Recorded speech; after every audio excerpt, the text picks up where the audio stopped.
சீமான திருடன்னு சொன்னவங்க யாராவது ஒருத்தங்க வேற கட்சிக்காரங்களான்னு மட்டும் சொல்லுங்க. எல்லாருமே நாம் தமிழ்ல இருந்து வெளியே வந்தவங்க தான் திட்டிட்டு இருந்திருக்காங்க. அப்போ நான் முன்னாள் என்டிகேவான்னு கேக்குறீங்களா? நான் தான் எத்தனை தடவை சொல்லி இருக்கிறேன், நான் எங்க அப்பா பேச்ச கேட்டு சீமானுக்கு தான் ஓட்டு போடுவேன் ஒத்த காலில் நின்றுருக்கேன். நல்ல வேலை சீமான் பேச்சவே கேட்டதுனாலதான் தப்பிச்சு ஓடி வந்துட்டேன். இப்படி வெளியே ஓடி வந்தவங்க எல்லாம் தான் சீமானோட உண்மை ரூபத்தை சொல்றாங்க. நாங்க யாராச்சும் என்னைக்காச்சும் காளியம்மால பிசுறுன்னு பேசியிருக்கிறோமா? எங்க காளியம்மாளோட பேச்சுக்கு நான் எல்லாமே பெரிய ரசிகர் தாங்க.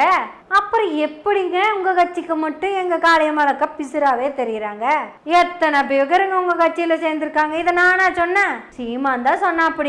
இப்படி இது எல்லாத்தையும் கேட்டு அந்த கட்சியிலேயே இருந்துக்கிட்டு இன்னும் அவர்கிட்ட இருந்து நீங்க என்ன எதிர்பார்க்குறீங்க? நான் தான் அப்பவே சொன்னேன்லங்க, நேற்று சாயங்காலம் 6 மணிக்கு 6